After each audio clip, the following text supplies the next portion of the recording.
Do you ever wonder if your art is good enough or if anyone will ever like it? I sometimes do, but I'm learning that I can't worry about that. And even if you were the only person to watch this video, I'd still make it. Shoot, if I was the only one to watch this video, I'd still make it. I'd paint this picture too. Since it's just you and me, let's get started.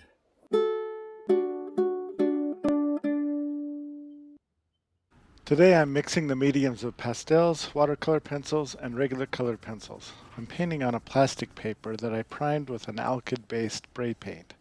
That will give it a bit more texture for the pastel and the pencils, and it will help me later when I want to add more layers of pigment as I work through this painting. The surface is still fairly smooth though, and non-absorbent, so erasing with this kneaded eraser is still pretty easy. Admittedly, this setup is a little different, and because it's non-traditional, some people might not like it. So if you've ever wondered if people might not like the way you do art, join the club. It's a fun club, because why do everything like everybody else?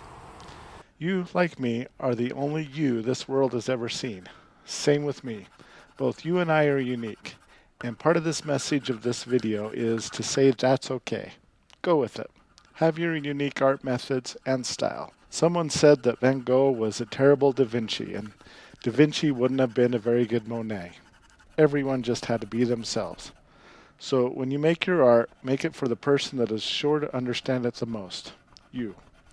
I thought about making this a how-to video, but I don't think any of you should try to paint like me anyway. Paint like you. I mean, if you get some ideas by watching me, great. Glad I could help. My style isn't for everyone, but it is the best one for me. It fits my temperament, both for where I want to paint, how I want to paint, and using the materials I like to use most. I really did want to come out here today and paint. It's been a while for me.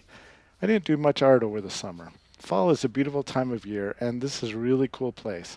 I also been wanting to try some of the techniques that I've been learning about.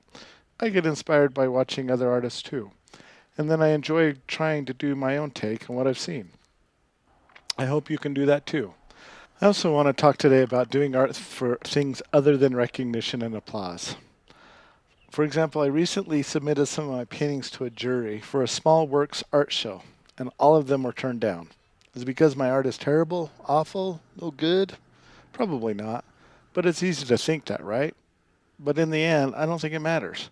It just didn't fit what the jurors were looking for with their show, and that's okay. I was just glad that I had the courage to enter in the first place. Showing and sharing your art can be scary, but I think it's good to share. I keep reminding myself that art is a contribution, not a competition. In fact, I shared that sentiment with a comment on a recent TED Talk by author Amy McNee, where she contends that the world needs your art. I agree with that sentiment. My comment said, "For those of you that think your art isn't good enough, please remember, art is a contribution, not a competition." That simple comment has over 1,000 likes at this point. Many people needed to hear that message. I have to remind myself of it all the time. In the talk, she also contends that creativity is actually an important pillar of self-development.